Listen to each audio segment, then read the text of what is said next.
কিভাবে dreamy glow add করবেন। প্রথমে ইফেক্টে যাবেন, তারপর ভিডিও ইফেক্ট, দেন ড্রিমি গ্লো অ্যাপ্লাই করে দেবেন। এখান থেকে গ্লোটা একটু কমিয়ে নেবেন আপনাদের ক্লিপ অনুযায়ী, আর কালারও আপনারা এখানে চেঞ্জ করে নিতে পারেন।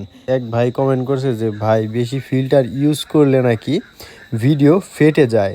অনেকেই জানতে চায় মানে সিনেমেটিক ভিডিওতে 10টা-12টা ক্লিপ মিলিয়ে যে একটা সিনেমেটিক ভিডিও হয় ওইটা কিভাবে এডিট করতে হয়। তো আর একটি কথা গাইস, দেখুন এখানে আমি কোথায় এসেছি, ফিল্টারসে। তো এখানে দেখুন যে প্রথমে ফিল্টারসে 4Kটা দিলাম। 4K দেওয়ার পরে এটার ব্রাইটনেস বা অপাসিটিটা একটু বাড়িয়ে নিলাম, 46 রাখলাম। ঠিক আছে, রাখার পরে এখানে ক্লিক করে আমি অ্যাডজাস্টমেন্টে চলে যাব। ঠিক আছে, আমি একটা জিনিস দেখি, 4K যে ফিল্টার আছে এখানেই ক্লিক করতে হয়, দেন অ্যাডজাস্টমেন্টে যাবেন। যাওয়ার পরে অ্যাডজাস্টে ক্লিক করবেন। এখানে দেখুন আমার ফেসে যে রেড কালারটা একটু বেশি আছে।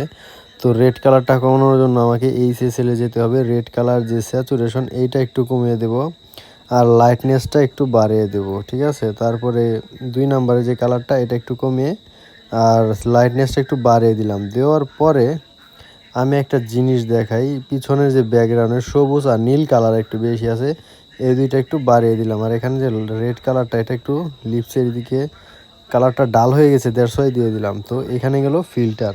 তো একটা ফিল্টার আর অ্যাডজাস্টমেন্ট ইউজ করছি। এক ভাই কমেন্ট করছে যে ভাই বেশি ফিল্টার ইউজ করলে নাকি ভিডিও ফেটে যায়। এটা কথাটা সত্য, কিন্তু কথাটা সত্য শুধুমাত্র অ্যান্ড্রয়েড ফোন যারা ইউজ করে তাদের জন্য। কজ অ্যান্ড্রয়েড ফোনের প্রসেসরগুলো অতটা ভালো না। প্রসেসর ভালো না হওয়ার কারণে যদি অতিরিক্ত 4-5টা ফিল্টার ইউজ করা হয় সেক্ষেত্রে আপনার ভিডিও যখন নাকি এক্সপোর্ট দিবেন তখন ফেটে যাবে। বাট আইফোনে যদি আপনি করেন মানে অতিরিক্ত ফিল্টার ইউজ করেন তখন আপনার ভিডিওটা ফাটবে না। আমি এই টেকনিকটা অনেক আগে থেকে ইউজ করি। আমি ইচ্ছা মতোই মানে ফিল্টার লাগাই, 8টা 9টা 10টা 12টা পর্যন্ত ফিল্টার ইউজ করি। ঠিক আছে, তো এখানে দেখুন যে আমি কতগুলো ফিল্টার ইউজ করেছি। আমি অলরেডি অনেকগুলো করছি, আরও করব, যতক্ষণ পর্যন্ত না আমার ব্যাকগ্রাউন্ডটা সুন্দর লাগতেছে। আর একটা কথা কি, অনেকেই তোমরা আমার কাছ থেকে সিনেমেটিক ভিডিও এডিটিং শিখতে চাও। তো আমি এখন থেকে রেগুলারই মানে সিনেমেটিক কালার গ্রেডিং বা কি বলে এডিটিংয়ের যে সিক্রেটগুলো এগুলো আস্তে আস্তে দিতেছি, আরও দেবো। ঠিক আছে, আর রেসপন্স আলহামদুলিল্লাহ পাচ্ছি। আইডিতে আগের মতো রিচ নাই। তো কিছুদিন ভিডিও ছাড়া হয় নাই, মানে গ্যাপ গেছে, তো দ্যাটস ওয়াই। তো এখন থেকে রেগুলার টিউটোরিয়াল দেব।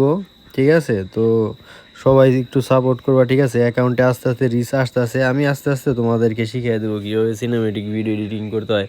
বা অনেকেই জানতে চায় মানে সিনেমেটিক ভিডিওতে 10টা-12টা ক্লিপ মিলিয়ে যে একটা সিনেমেটিক ভিডিও হয় ওইটা কীভাবে এডিট করতে হয়। তো আরো অ্যাডভান্স লেভেলের সিনেমেটিক ভিডিও এডিটিং শেখার জন্য আমার অ্যাকাউন্টটিকে ফলো করে আমার পাশে